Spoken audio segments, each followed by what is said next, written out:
अहिल्यानगर जिल्ह्यातील शेवगाव तालुक्यातील आव्हाणे येथे काल मध्यरात्री अज्ञात समाजकंटकांनी आव्हाणे बुद्रुक तालुका शेवगाव येथील राहुल सीताराम कोळगे यांच्या साई गणेश किराणा स्टोअर्स आणि गोडाऊनला पेट्रोल ओतून आग लावल्याची धक्कादायक घटना रविवारी रात्री घडली।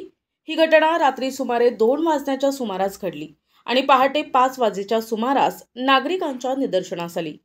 राहुल, सचिन आणि नितीन हे शेतकरी कुटुंबातील होतकरू तरुण शेतीबरोबरच जोडधंदा म्हणून राहुलचे किराणा दुकान असून कालपासून सुरू झालेल्या दीपावली सणानिमित्त दुकानामध्ये जास्त किराणा माल भरून ठेवण्यात आला होता आणि रात्री उशिरापर्यंत दुकान सुरू होते।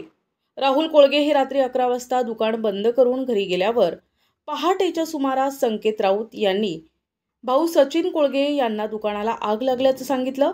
स्थानिक नागरिकांनी आग लागल्याचं लक्षात येताच ग्रामस्थांनी मोठ्या शर्थीनं प्रयत्न करून आग विझविण्यात आली, मात्र तोपर्यंत दुकान आणि गोडाऊन पूर्णपणे जळून खाक झाले। प्राथमिक अंदाजानुसार सुमारे 13 लाख रुपयांहून अधिक नुकसान झालं असल्याची माहिती मिळाली आहे। घटनेची माहिती मिळताच उपविभागीय पोलीस अधिकारी नीरज राजगुरू यांनी घटनास्थळाची माहिती घेतली।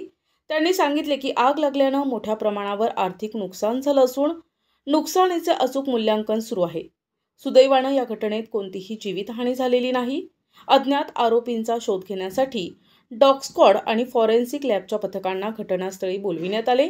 तसेच सीसीटीव्ही फुटेज आणि परिसरातील साक्ष्यांच्या तपासणी सुरू आहेत।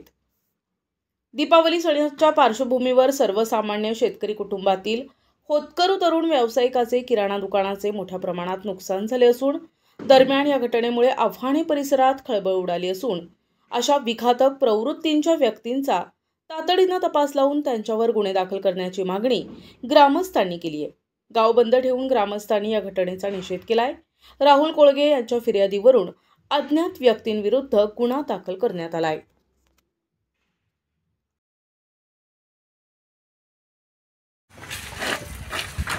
आमचे मित्र सचिन कोळगे यांची दुकान रात्री 1:45च्या सुमारास अज्ञात 3 चोरट्यांनी येऊन पेट्रोलच्या बाटल्या शटरमधून ओतलं आणि ते दुकान पेटवून दिलं। या दुकानमध्ये या पेट्रोल ओतून जे काही नुकसान झालं यामध्ये जवळपास 1 कोटीभर रुपयाचं त्यांचं नुकसान या ठिकाणी झालेलं आहे।